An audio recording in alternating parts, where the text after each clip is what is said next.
लोकसभा में विपक्ष के नेता राहुल गांधी ने एलपीजी गैस और तेल की बढ़ती कीमतों पर चिंता जताते हुए सरकार को कड़ी चेतावनी दी।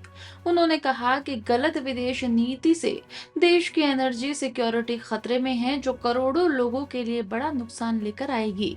राहुल ने सदन में बोलने की प्रक्रिया पर सवाल उठाते हुए कहा कि पहले मंत्री तय करेंगे, फिर मैं बोलूंगा।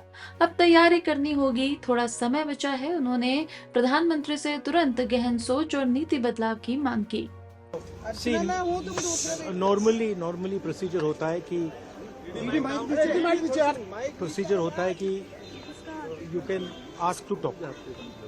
तो I had asked to be allowed to make a statement कि मैं स्टेटमेंट जो देश में सिचुएशन है, एलपीजी की, गैस की, जो तेल की सिचुएशन है, और ये अभी शुरुआत है, तो इसके बारे में मैं बोलना चाह रहा था।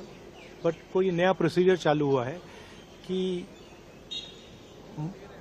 मंत्री पहले डिसाइड करेगा, फिर मैं बोलूंगा, फिर मंत्री रिप्लाई करेगा।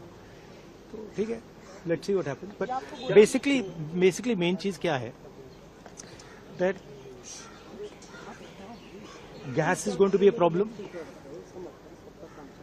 petrol is going to be a problem, all fuel is going to be a problem, because essentially our energy security has been compromised. Flawed foreign policy has created this problem. Now it doesn't matter. अभी क्या करना है, अभी prepare करना है। अभी आपके पास थोड़ा सा टाइम है,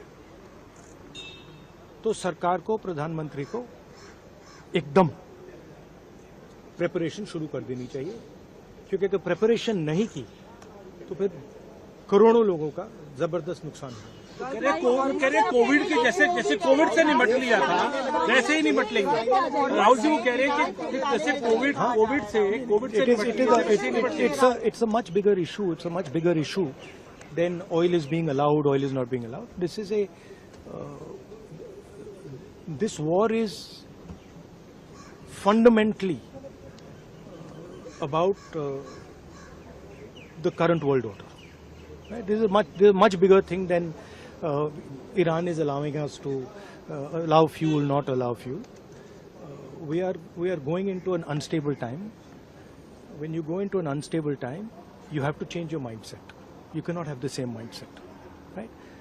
So what I'm suggesting to the government is that they now start to think deeply about what are the possibilities and what do we have to do to make sure that हमारे लोगों को नुकसान ना हो.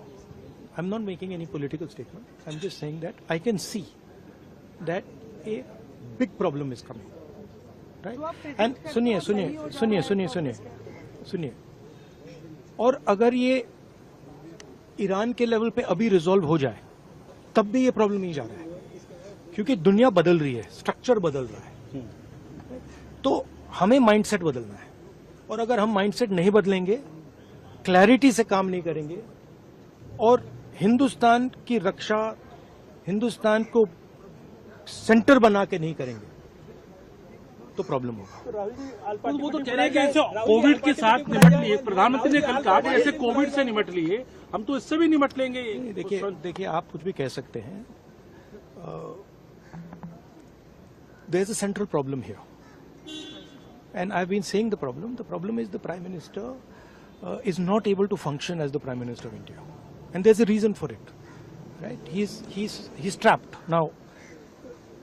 Anyway, he still needs to make sure currently that the people of India are protected. He needs to make sure that our energy security is managed by us, that we are taking the decisions about our energy security, right? So that's all I'm saying. I hope the government listens to what I'm saying, because अगर नहीं सुनेगी तो बहुत बुरा नुकसान होने वाला है. Rahul ji, we'll see. Now let me make my